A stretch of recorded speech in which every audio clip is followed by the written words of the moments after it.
Restez informés chaque jour avec Scoop FM. Désormais, suivez nos journaux sur nos chaînes partenaires à Lubumbashi sur Sky Radio, la 97.7 MHz, à 6h, 9h, 12h, 15h, 19h et 21h.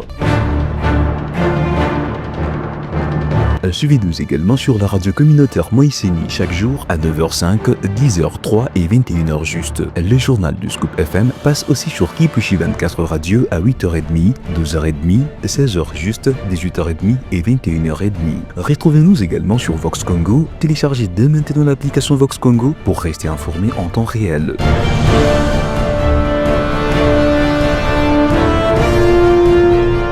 Scoop FM, suivez-nous sur notre page Facebook et sur notre chaîne YouTube pour tout savoir sur l'actualité locale, provinciale, nationale et internationale. Scoop FM, la neutralité réelle. La neutralité réelle.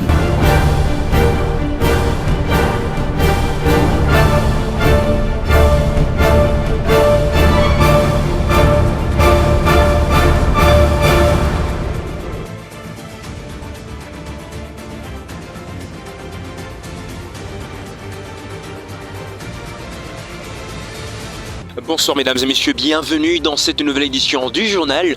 Armel Mutombo à sa présentation. Et voici le sommaire. Le haut-commissaire des Nations Unies aux droits de l'homme, Volker Turk, a exprimé sa profonde préoccupation concernant les violations des droits humains au Nord Kivu et au Sud Kivu en RDC, notamment des exécutions sommaires et des violences sexuelles.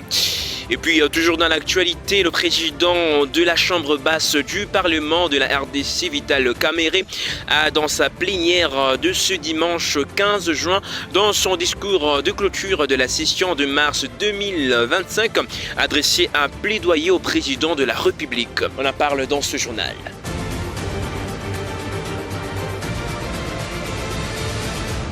Encore une fois, mesdames et messieurs, bienvenue dans cette nouvelle édition du journal. Ouvrons ce journal tout d'abord par cette information. Le FARDC contredise Vital Kamerhe au sujet des événements de Moba dans le Tanganyika. L'information sur la prétendue massacre de 318 personnes rendue publique sans vérification est fausse et dénuée de tout fondement. Annoncé par le porte-parole de l'armée. Suivez. Les forces armées de la République démocratique du Congo ont suivi, comme tout le monde, l'information faisant état de 318 personnes tuées dans la nuit de samedi 14 à dimanche 15 juin 2025 dans le territoire des Moba, en province du Tanganyika. À ce sujet, les forces armées de la République démocratique du Congo portent à la connaissance de l'opinion nationale et internationale qu'aucun massacre d'une telle ampleur n'a eu lieu dans la nuit du 14 au 15 juin 2025 dans le territoire des Moba. L'information sur les prétendues 318 personnes tuées, rendue publique sans vérification préalable, est fausse et dénuée de tout fondement. En effet, faisant les bilans sécuritaires du territoire, la société civile locale a plutôt stigmatisé l'activisme du groupe armé Mutono, à la base d'une dizaine de morts depuis 2024 au groupement Maseba dans la chefferie de Kansabala en territoire des Moba, sous l'impulsion du gouverneur de la province du Tanganyika. L'administrateur de Moba a réussi à gérer la situation avec sagesse et professionnalisme. Les forces armées de la République démocratique du Congo demandent à l'opinion de ne pas céder à la désinformation, la manipulation et l'intoxication véhiculées par les personnes mal intentionnées dans le but de nuire à leur crédibilité. Elle dénonce également la récupération de cette fausse information à des fins politiques et propagandistes. Et puis, comme annoncé au sommaire, le haut-commissaire des Nations Unies aux droits de l'homme, Volker Turk, a exprimé sa profonde préoccupation concernant les violations des droits humains en Nord Kivu et au Sud Kivu en RDC, notamment des exécutions sommaires et des violations sexuelles. Il appelle à un cessez-le-feu immédiat et au retrait des troupes rwandaises, annonçant un rapport détaillé pour septembre. Fatou Niembo. Le haut-commissaire des Nations Unies aux droits de l'homme, Volker Turk, a exprimé lundi sa profonde préoccupation face à la situation sécuritaire dans les provinces du Nord Kivu et du Sud Kivu, en République démocratique du Congo, où toutes les parties au conflit sont accusées des violations graves du droit international humanitaire et des droits humains. Dans une mise à jour orale présentée au Conseil des droits de l'homme à Genève, Volker Turk a évoqué des conclusions préliminaires de la mission d'établissement des faits courants, la période depuis janvier 2025. Il a dénoncé un usage disproportionné de la force, des exécutions sommaires, des arrestations arbitraires, des actes de torture, des violations sexuelles, des enrôlements forcés, y compris d'enfants, ainsi que des attaques contre des hôpitaux. Les M23 soutenus par le Rwanda selon l'ONU a notamment mené une offensive sur Goma en janvier, utilisant des armes lourdes contre des zones densément peuplées. Après le repli de FARDC, des éléments de l'armée congolaise et des milices Wazalendo auraient également commis des exactions, meurtres, viols, pillages. La mission fait état des détentions arbitraires, des conditions inhumaines dans des camps militaires et des lieux de détention informels, notamment à Rumangobo. Des exécutions extrajudiciaires ont été rapportées de part et d'autre. Les hauts commissaires soulignent que 40% des survivants des violations sexuelles recensées sont des enfants. L'UNICEF estime qu'un enfant a été violé toutes les 30 minutes au plus fort du conflit. Ces violations ont souvent été commises en représailles contre certaines communautés et les reproches d'opposants présumés. L'ONU souligne également la destruction d'infrastructures de santé, des menaces contre le personnel humanitaire et les journalistes, ainsi que la réduction de l'accès à l'eau, à l'éducation et aux soins pour centaines de milliers de déplacés. Volker Turk a mentionné une attaque contre des hôpitaux à Goma en février par les combattants du M23, avec 121 patients enlevés, la plupart toujours introuvables. Les hauts commissaires appellent à un cessez-le-feu immédiat, au retrait des troupes rwandaises, à la fin du soutien au M23 et à la relance des négociations. Un rapport détaillé sera soumis au Conseil et à l'Assemblée générale des Nations unies en septembre. Et puis toujours dans l'actualité, le président de la Chambre basse du Parlement de la RDC, Vital Kamerhe, a dans sa plénière de ce dimanche 15 juin, dans son discours de clôture de la session de mars 2025, adressé un plaidoyer au président de la République, à la première ministre et l'ensemble du gouvernement, afin qu'il veuille à la régularité du paiement de salaire des fonctionnaires. Plus de détails, commentaire de Gédéon Kassongo. Le président de l'Assemblée nationale, Vital Kamerhe, a plaidé pour les paiements réguliers des salaires des fonctionnaires ainsi que des membres des entreprises publiques se trouvant dans les territoires sous occupation rebelle de la FCM 23, soutenue par le Rwanda. Il a fait ses plaidoyers dimanche 15 juin 2025 dans son discours de clôture de la session ordinaire de mars 2025 dans les deux chambres du Parlement de la RDC. Et toujours dans son discours, le président de l'Assemblée nationale, Vital Kamerhe, a mobilisé ses collègues de la Chambre basse du Parlement afin de lutter contre la guerre d'agression rwandaise menée dans l'est du pays par le M23 soutenu par le Rwanda. La République démocratique du Congo continue à faire face à une guerre injuste lui imposée par la coalition du Rwanda et de la rébellion AFCM 23.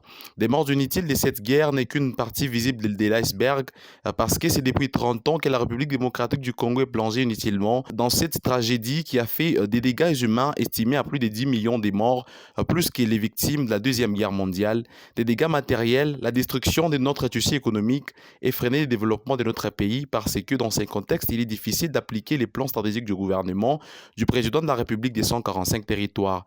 Nous voulons à cette occasion avoir une pensée à toutes les populations d'Ituri, Nord et Sud Kivu et les populations qui ont été frappées dernièrement par diverses calamités et confrontations armées, a indiqué le président de l'Assemblée nationale. Joli coup de filet réalisé ce lundi 16 juin par les éléments de l'ordre à qui s'en fout. En effet, 18 personnes de ceux qui ont orchestré le trouble dans cette partie de la province, paralysant ainsi les activités au week-end, ont été arrêtés et présentés au ministère provincial de l'Intérieur, Sécurité, Décentralisation et Affaires coutumières, Roy Komba Mayonde Philippe, par le service de maintien d'ordre public. Suivez.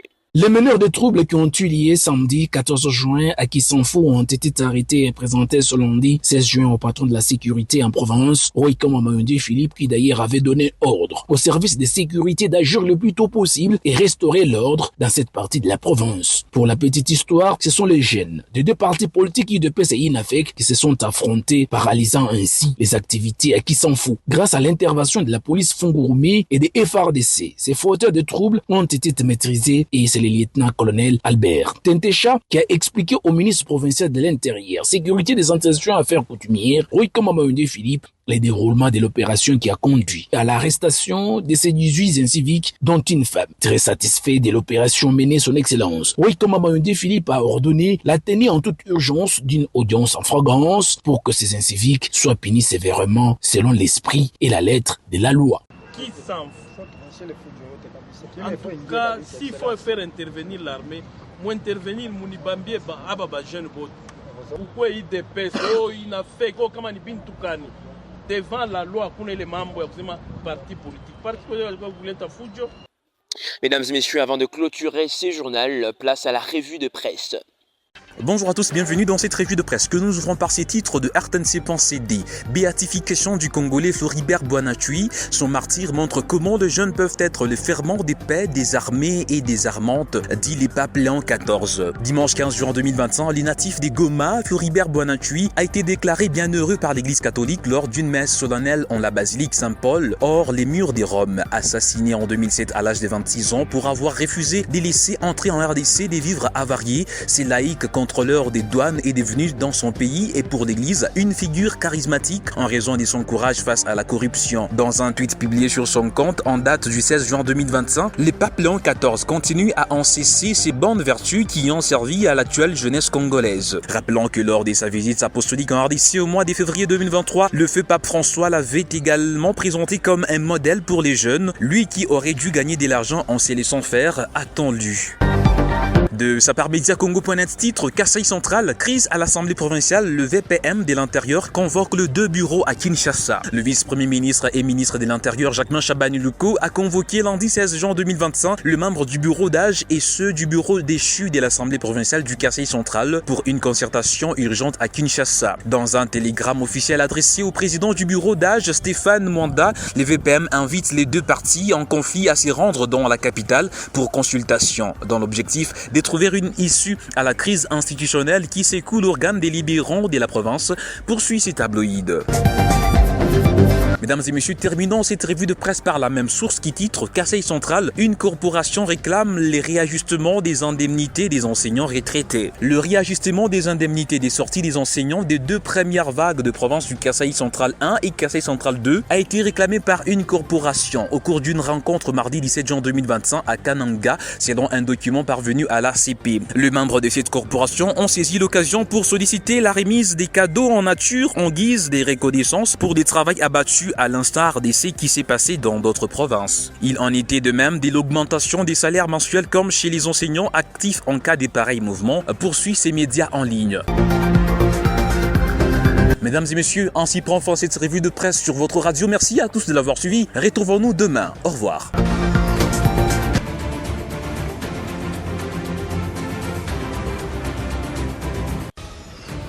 Encore une fois, mesdames et messieurs, merci de nous avoir suivis. C'était Armel Moutoumbo à la présentation sous la coordination de Christian Moutiampa et merci à toute l'équipe de Scoop FM.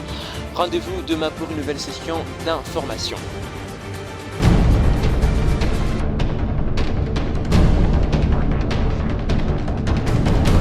Restez informés chaque jour avec Scoop FM. Désormais, suivez nos journaux sur nos chaînes partenaires à Lubumbashi sur Sky Radio, la 97.7 MHz, à 6h, 9h, 12h, 15h, 19h et 21h. Suivez-nous également sur la radio communautaire Moïseni chaque jour à 9h05, 10h03 et 21h juste. Le journal du Scoop FM passe aussi sur Kipushi 24 Radio à 8h30, 12h30, 16h juste, 18h30 et 21h30. Retrouvez-nous également sur Vox Congo. Téléchargez dès maintenant l'application Vox Congo pour rester informé en temps réel.